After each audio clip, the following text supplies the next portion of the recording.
Bonjour tout le monde, j'espère que vous allez bien aujourd'hui. Mon nom est Gilles Lamotte. Là, nous allons discuter de la question 2 concernant la loi normale. Ici, nous avons des diamètres qu'on peut décrire avec une loi normale. La moyenne qu'on doit identifier est l'écart type. Donc la moyenne égale à 12 et l'écart type c'est 0,02. Puis ensuite, nous allons répondre à quelques questions concernant cette normale. Ici, on va définir une variable x qui va représenter le diamètre intérieur. Et on dit que x va suivre une certaine loi normale, donc avec une moyenne de 12 et un écart type de 0,02. Puis en premier, on veut la proportion des segments qui ont un diamètre supérieur à 12,05. Donc avec notre notation ici, P c'est pour proportion, donc proportion des diamètres qui sont supérieurs à 12,05. Je vais faire un petit schéma ici de la courbe normale centrée autour de 12, puis on veut la proportion supérieure à 12,05. Donc on veut l'air à la droite, sous notre courbe normale, à la droite de 12,05. Notre tableau, en fait, vous nous donnez l'air à la gauche. Donc, qu'est-ce qu'on va faire? C'est qu'on va plutôt penser en termes de l'air à la gauche en premier. Donc, je vais calculer la proportion qui sont inférieures à 12,05. On va centrer et réduire, donc je calcule la valeur, moins 12 sur 0,02. Ça nous donne une cote Z de 2,5. Donc, la question correspondante en termes de valeur de la normale centrée réduite, c'est qu'on va s'intéresser à la proportion de codes Z qui sont inférieures à 2,5. OK? 2,5, c'est la même chose que 2,50. Puis on va chercher 2,50 dans notre tableau. Donc là, je vais afficher le tableau pour la normale. 2,5 est la rangée. Puis ensuite, le 0, c'est la colonne. Donc là, le 0, c'est la première colonne. Donc on descend dans notre colonne, puis on voit que la valeur, en fait, c'est 9938. OK? Oups, excusez-moi. Donc 9938. Donc là, je viens au solutionnaire. Et on écrit que la proportion de codes Z qui sont inférieurs à 2,5, c'est 0,9938. Qui veut dire que j'ai 99,38 des diamètres intérieurs qui sont inférieurs à 12,05. Puis donc là, le reste, pour nous donner 100%, c'est 0,62%. Donc il y a 0,62% des diamètres qui sont supérieurs à 12,05. Donc dans le solutionnaire ici, en fait, ça devrait être 0,62%. OK? Deuxième question, on veut déterminer une valeur C telle que 90% des diamètres sont plus grandes que cette valeur-là. Donc là, je vais faire un petit schéma. J'ai ma courbe normale centrée autour de 12.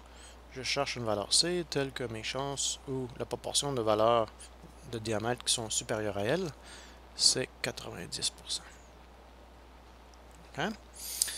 Qui veut dire que pour être plus petit qu'elle, c'est en fait 10%. Puis c'est le 10% qui est une erreur à la gauche qu'on va trouver dans notre tableau. Donc il va falloir qu'on cherche 0,1. Donc là, je vais aller dans mon tableau pour les codes Z.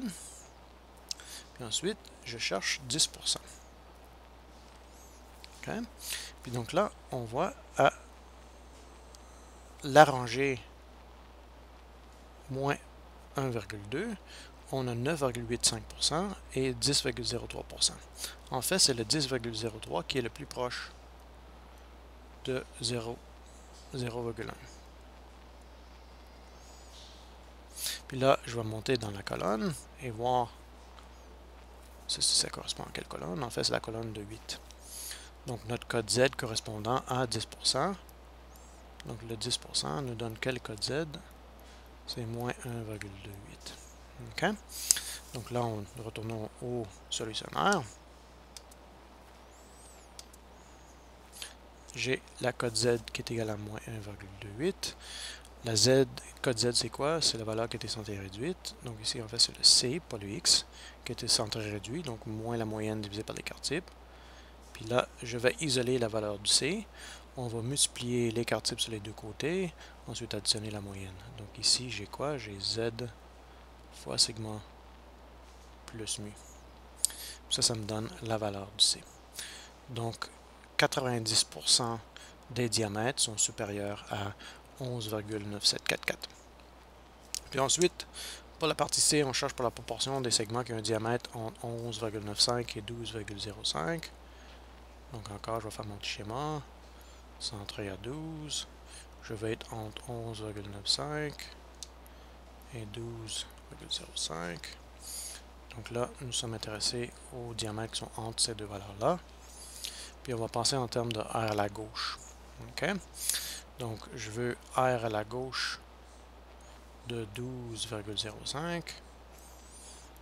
Puis ensuite, je vais enlever de ceci l'air à la gauche de 11,95. Et ceci va me donner le R entre les deux valeurs. Après avoir centré et réduit, c'est-à-dire enlever ou soustraire la moyenne divisée par l'écart type, 12,05 en fait c'est 2,5. Puis même chose avec 11,95. Après avoir centré et réduit, ceci ça devient moins 2,5. Donc en termes des codes Z, on cherche la proportion de Z qui sont inférieures à 2,5 et proportion de Z qui sont inférieures à moins 2,5. Donc, je vais dans mon tableau. Là, je cherche moins 2,5. Moins 2,5. C'est moins 2,5, 0. Donc, je vais dans la colonne pour 0. Donc, ceci, c'est 0,0062. Et je veux aussi 2,5. Donc, pour les Z positifs, je cherche 2,5. Donc, 2,5 est ici.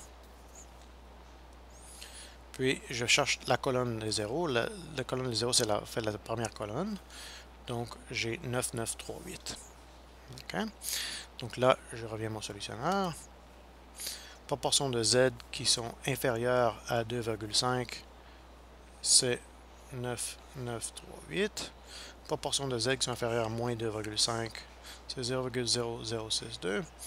Et en calculant la différence, on obtient 98,76.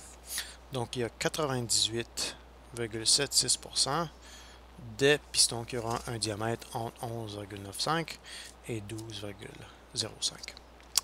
OK, donc c'est tout. Merci.